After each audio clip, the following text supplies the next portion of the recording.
20,500. 20,500?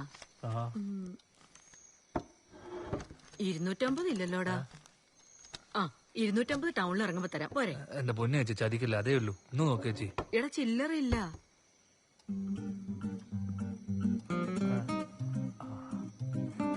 എന്നാലേ നോക്കി പഠിക്കാം. ഇല്ല കൊണ്ടൂല.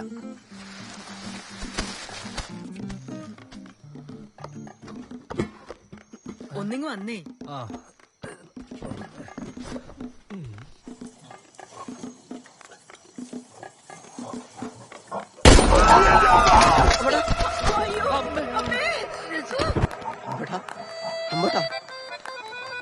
കണ്ണേട്ടാ കണ്ണേട്ടാ അങ്ങോട്ട് വരണ്ടു. കണ്ണേട്ടാ കണ്ണേട്ടാ. ഓ അത് ശരി. ഒരാളാടെ വെടിവേണ്ടി ചാവാൻ കിടക്കുമ്പോ നിങ്ങളുടെ കുരുമുളക് ഇട്ട് മസാല ഇളക്കി കൊണ്ടിക്ക. എടാ ഞാനതിന് എന്റെ കണ്ണേട്ടാ ചാക്ക് പൊട്ടിയതാടാ. ഒന്ന് വന്നേ.